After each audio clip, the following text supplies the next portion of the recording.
اور رجب کے بارے میں ایک لفظ یہ عرض کر دیا جائے کہ ماہ رجب کو روایتوں ایک اور نام بھی دیا گیا. رجب کے کئی نام، ایک دوسرا نام بھی. اس کا دوسرا نام ہے ماہ اسد، سواد کے ساتھ، الف سواد ب، ماہ اسد. اسد کے ایک عجیب معنی. اسد کے معنی ہوتے ہیں کوئی چیز انڈیلنا. رجب کا نام جب امام نے ماہ اسد رکھا، الشہر الاسد، عربی میں مہینے کو شہر کہتے ہیں. راوی نے پوچھا مولا کس لیے؟ یہ آخر انڈیلنا اس کا کیا مقصد؟ امام نے اس کا جواب دیا. اور جواب کیا دیا؟ جواب یہ دیا کہ باقی سارا سال لوگ رحمت طلب کرتے، خدا ان کو رحمت دیتا. رجب کا مہینہ وہ ہے کہ جس میں رحمت دی نہیں جاتی ہے، رحمت انڈیلی جاتی ہے. مانگنے پر دینا اور کوئی چیز انڈیلنا، ان دو لفظوں کو ذرا ذہن میں لے کے آئیے، کتنا فرق نظر آ رہا. رحمت خدا ملتی نہیں کہ معلوم ہے ان کو تھوڑی، ان کو تھوڑی، ان کو نہیں. رحمت خدا انڈیلی جا رہی بھر بھر کے. ایک مرتبہ امت پہ رحمت خدا کو انڈیلا جا رہا. پھر بھی اگر انسان اس رحمت خدا کو نہ پا سکے تو اس سے زیادہ بدقسمت اور کون ہو. دیکھیے، ایک آدمی کی مصیبت پر ہم پریشان ہوتے، ایک آدمی کی مصیبت پر ہم حیران ہوتے. 2 سال پہلے بھی یہ فرق آ گیا. پریشان کس کی مصیبت پر ہوتے؟ ایک آدمی بیمار پڑ گیا، بڑی سیریس اس کی حالت، آدھی رات 2 بجے کا وقت ہے، ہم نے بھی دوڑ دھوپ کیا، بہت پریشانی کے عالم، اپنے بھائی کو، بھتیجے کو، بھانجے کو، ماں کو، بہن کو، بیٹے کو لے کے اسپتال پہنچے. یہ پریشانی کب کہ جب بیچارہ مجبور ہے ہم اس کی مدد کے لیے نکلے.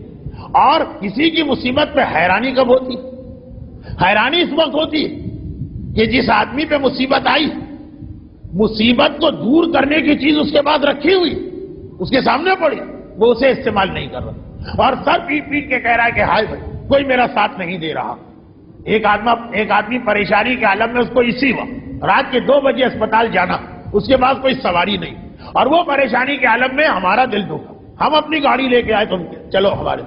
دوسرا آدمی بھی اتنا ہی پریشان ہے مگر اس کی ہم سے اچھی گاڑی گھر کے دروازے پہ کھڑی اور کہہ رہا ہائے کوئی میری مدد نہیں کرتا، اور کیسا سفید خون ہو گیا لوگوں کا، اور کیسا معاشرہ ہو گیا، مجھے یہاں سے اسپتال نہیں لے جاتے. ہم پریشان نہیں ہوں گے، ہم حیران ہوں گے.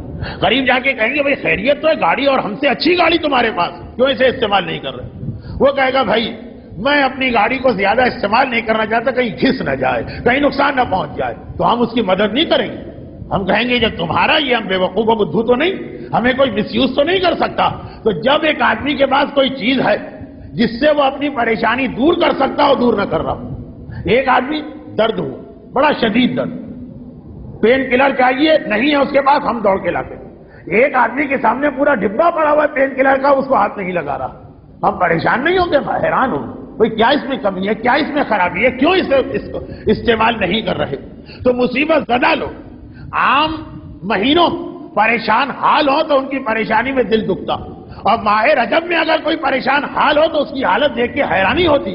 رجب جیسا مہینہ، رجب جیسی فضیلت کی راتیں، رجب جیسے قبولیت دعا کے دن، رجب جیسے اعمال، اسے تو استعمال کر نہیں رہے اور ساری دنیا میں فریاد اور پریشانی کی بات کرتے پھر رہے. امام بھی یہ جملہ استعمال کر چکے. ماہ رجب میں جو پریشان نظر آتا، اس کی پریشانی کو دیکھ کر ہم ہی نہیں، امام بھی حیران ہیں، ارے تجھے رجب جیسا مہینہ مل گیا. اور ایک بات میں اشارتاً اور ضمناً کہہ دوں، اور وہ یہ کہ اس ماہ رجب کچھ ایسے ہمارے ملک کے معاشی حالات بنے، down sizing, right sizing, golden hand shake, اور اس کے علاوہ جبری ریٹائرمنٹ، اور اگر الگ الگ اصطلاحات، بڑی موٹی موٹی سرخیوں کے ساتھ اخبارات. کتنے ہی صاحبان ایمان تلوار کی طرح، تلوار اور اندھے کی تلوار کہ جس کی زد میں جو آ گیا، چاہے وہ حق رکھتا ہو چاہے وہ حق نہ رکھتا ہو، اس انداز کا جو ماحول بنا دیا گیا. تو یہ اتفاق سے اس سال کا رجب ایک ایسے موقع پہ آیا کہ ہو سکتا ہے جس علاقے میں میں یہ درس دے رہا ہوں یہاں کے مومنین کا یہ مسئلہ تھا. جیسے ماہ رمضان میں کبھی کبھار یہ تفسیریں سننے کو مل جاتے ہیں نا کہ کیا آپ ہمیں رمضان کی فضیلت سنا رہے ہیں. وہاں جائیے جن کے پاس کھانے کو نہیں، ہمارے پاس تو اتنا ہے کہ کچھ تو بیٹھ کے کھائیں، ہم جو روزے رکھیں. ہو سکتا ہے یہی جواب میرے اس جملے کا بھی ملے. لیکن مجموعی اعتبار سے اس وقت پورا شہر، بلکہ پورا ملک، بلکہ ملک کے باہر بھی جائیں. میں تو اس سفر میں ان علاقوں سے ہو کے آیا ہوں جو یہاں بیٹھ کر ہمیں بڑے پرکشش لگتے ہیں. گلف کا علاقہ ہے، سعودی عرب کا علاقہ ہے، یورپ اور امریکہ کا علاقہ، وہاں بھی جس کے پاس پہنچو جو مجھے مومن نظر آئے ہر جگہ پریشان. اور یہ والی پریشانی کون سی پریشانی؟ بے یقینی. ایک تو یہ ہے کہ مصیبت آنا تھی، آ گئی، آر یا پار مسئلہ ختم ہو گیا، وہ پھر بھی کسی طرح گزر جائے. اس سے زیادہ مشکل مسئلہ اس کا ہوتا کہ سر پہ تلوار لٹک رہی ہے، یہ پتہ نہیں کہ کس وقت آ کے ایک مرتبہ سر پہ گر پڑے. ہر رات آدمی سوئے، اگلی صبح کے لیے پریشان. اس وقت مالی اعتبار سے بہترین نوکریاں کرنے والے سعودی عرب اور دبئی وغیرہ کے ہمارے مومنین، ان کی یہی کیفیت.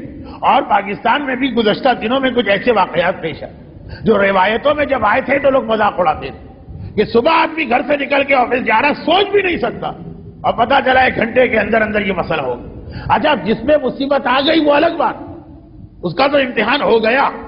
اب تو جو کچھ بھی مصیبت آ گئی اس کے بعد کہوں، اس کی وجہ سے باقی لوگ جو بے یقینی میں ہوتے جو اس مصیبت سے بچ گئے، مگر بچنے کے نتیجے میں اب بے یقینی آ گئی. کل کیا ہو، پرسوں کیا ہو، اگلے مہینے کیا ہو.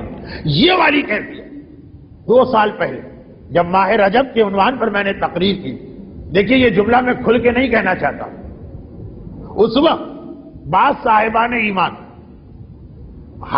سیاسی حالات کی بنا پر اپنی جوان اولاد کی جانب سے بڑے پریشان، اور وہی رجب کے مہینے سے پہلے کی پریشانی تھی. مجھے اب تک یاد، کیونکہ پچھلے سال ماہ رجب ان والدین نے آ کر مجھے یاد دلائی کہ مولانا آپ نے پچھلے سال ماہ رجب میں اولاد کے حوالے سے بات کی اور اس وقت ہمارے دل کو لگی، ہم نے وہ عمل کیا اور 1 سال میں ناممکن ممکن بن گیا.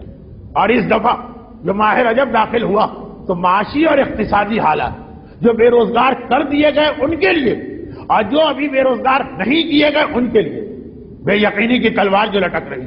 اور ماہ رجب داخل ہو گیا. ہو سکتا مصلحت الہی میں یہ بھی ایک طریقہ کہ جس وقت کبھی اپنے مخلص بندوں کو غافل پاتا تو جھٹکے دیتا، ایک مرتبہ ایک امتحان میں مبتلا کر دیتا کہ ویسے مجھے یاد نہیں کرتے تو چلو اس بہانے سے صحیح یاد کرو. کافروں کے لیے نہیں، منافقوں کے لیے نہیں، ان کو تو خدا ان کی غفلت میں چھوڑ دیتا اور زیادہ اس غفلت میں مبتلا رہنے دیتا اور بڑھا دیتا ہے ان کی غفلت. مخلص بند. چنانچہ آپ نے بیماری کے حوالے سے سنا، بیماری اسی لیے آتی ہے جھٹکا لگ یاد آ جائے خدا.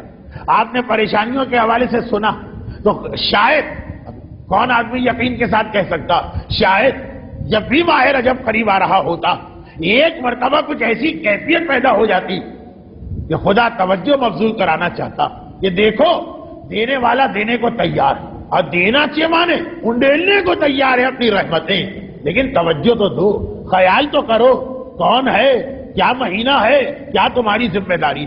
اور کیونکہ ماہ رجب اہم ترین چیز ہے عمل داؤد، یہ اتنا اہم عمل ہے کہ علماء کرام اس کو منع کرتے ہیں ہرکس و ناکس نہ کریں جب واقعاً اس کی ضرورت پیش آ جائے. عمل داؤد یہ ہے کہ اگر کوئی شخص اپنی اولاد کے بارے میں کوئی پریشانی رکھتا ہے بھی بڑا مشکل عمل. بہت سے لوگ شروع کرنا چاہتے تھے، حوصلہ ہار بیٹھے. 3 دن تو روزے ہوتے، قرآن کے کتنے لمبے لمبے سورے پڑھنا ہوتے، اور خاص حکم ہے کہ ماں یہ عمل کرے. مجبور ہو جائے تو نیابت میں عمل کروایا جا سکتا، کیونکہ جب آئندہ ہمارا درس ہوگا تو عمل داؤد کی تاریخیں نکل چکی ہوں، 13، 14 اور 15 رجب. عمل داؤد مجھے نہیں پڑھنا، وہ تو آپ سامنے تحفۃ العوام خرید کے دیکھ لیجیے، آپ کو مل جائے. صرف ایک ذہن اس جانب مبذول کرانا کہ ہو سکتا کہ اس مجمع میں یا اس مجمع کے حوالے سے کوئی ایسا پریشان حال باپ، کوئی ایسی دکھیاری ماں کہ جن کے لیے واقعاً ان کی اولاد کا کوئی زندگی اور موت جیسا مسئلہ، تو ماہ رجب پورے سال 2 ہی موقع ایسے ہوتے ہیں. ایک یہ کہ انسان خانہ خدا میں پرنالے والی دیوار کو تھامنے کا موقع دے دے، وہاں اولاد کا مسئلہ، اولاد کے لیے خاص وہ جگہ. اور ایک یہ کہ 13، 14 اور 15 رجب کا روزہ مل جائے، وہ بھی اس ٹیکنیکل باریکی کے ساتھ جس پر کوئی قضا روزہ باقی وہ سنتی روزہ نہیں رکھ سکتا، البتہ پھر منت مان کر اس روزے کو واجب روزہ بنا لے. خیر یہ ساری چیزیں اب بیان کرنے کا وقت نہیں. برحمتک یا ارحم الراحمین وصلی اللہ علی محمد وآلہ الطاہرین.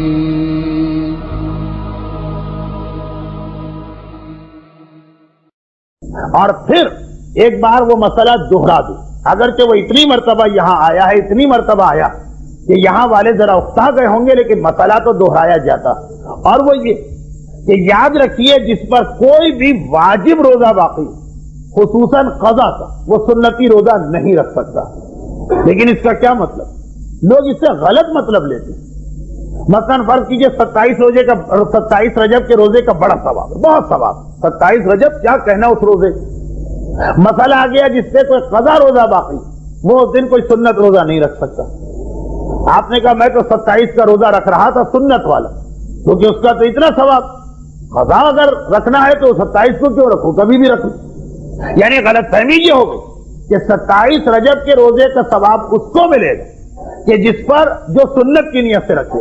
یہ کہاں روایت میں جو 27 رجب کو روزہ رکھے، چاہے آپ قضا والا رکھیں، چاہے آپ کفارے والا رکھیں، چاہے آپ کوئی واجب والا رکھیں، چاہے کوئی سنت والا رکھیں، یہ لوگوں نے اپنی طرف سے خود فرض کر لیا کہ اتنا ثواب جو 18 ذی الحجہ کا ہے، 15 شعبان کا ہے، 27 رجب کا، یہ سنتی روزے کا ہے. نہیں، سنتی نہیں.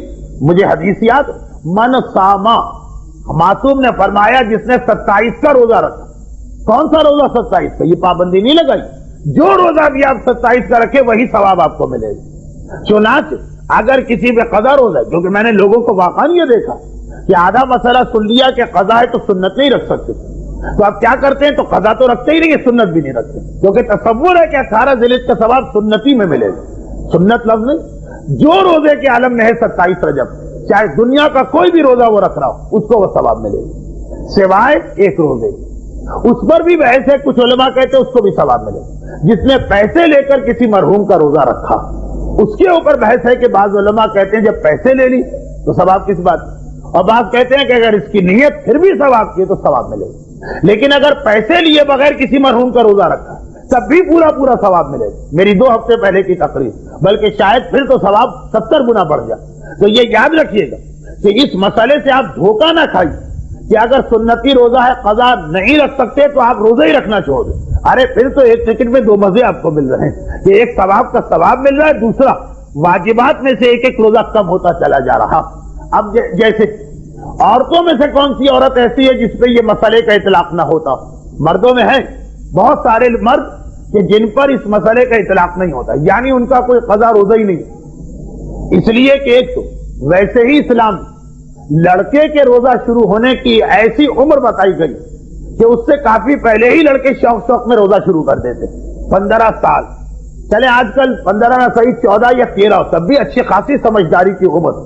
لڑکیوں کی ایک تو عمر اتنی کم ہے، 9 سال میں روزہ شروع کرا دے. اسے بھی 11-12 سال میں بہت شوق ہو جائے گا، لیکن 9 سال تو ایک تو اس وجہ سے کئی روزے قضا ہوتے ہیں. بہت کم لڑکیاں معاشرے میں آپ کو ملیں کہ جنہوں نے 9 سال سے ایسے روزے رکھے کہ ایک روزہ نہ چھوڑا نہ توڑا. اس لیے کہ کبھی خاندان کے دباؤ سے رکھا تو جاتا، لیکن اللہ نے پھر حمام کیوں بنائے؟ نل بھی ہے، پانی بھی سکتے. وہ تو بہت سی جب سمجھدار ہوتی ہیں تو ہم لوگوں کو خط لکھ کے مسئلہ پوچھا جاتا. تو اب مسئلہ یہ کہ اکثر عورتوں پہ قضا اس لیے کہ ان بیچاریوں پر اتنا پہلے روزے کا بوجھ ڈال دیا گیا کہ وہ اس وقت سمجھدار نہیں ہوتی کہ ہم کیا عبادت کر رہے ہیں، ناسمجھی ہوتی. اگر سمجھدار ہو تو جیسے لڑکے 12 سال 11 سال میں اکثر گھرانوں کے لڑکے شروع ہو جاتے، بلکہ بعض اوقات ناراض ہوتے ہیں کہ ہمیں کیوں نہیں روزہ رکھوایا گیا، کیوں نہیں شہری میں اٹھایا گیا. لیکن وہ 9 سال کی عمر تو بہت کم، اس میں شوق ہوگا 2 راتوں کا، 4 راتوں کا، 6 راتوں کا. اس لیے وہ والے روزے قضا. اور پھر باقی تو ہر چیز کہنے کی نہیں، کچھ فطری طور پر اللہ نے عورتوں کو ایسا بنایا کہ بچپنے میں اگر بچپنے کی وجہ سے چھوڑ تو جوان ہو کر جوانی کی نجاست کی وجہ سے کچھ روزے چھوٹ جاتے. وہ چھوٹ تو جاتے مگر باپ تو نہیں، ان کی قضا تو کرنا. تو اب یہ کتنا بہترین موقع کہ ایک تو پورا رجب ویسے ہی سنت ہے روزہ، 27 رجب یا 13 رجب یا مثلا پہلی رجب کا ثواب دیکھ کے یہ نہ سمجھیے کہ یہی 4-5 روزے، رجب کی ہر تاریخ کا ثواب، ہر تاریخ. پھر دوسری بات کہ اس بہانے کتنے قضا ادا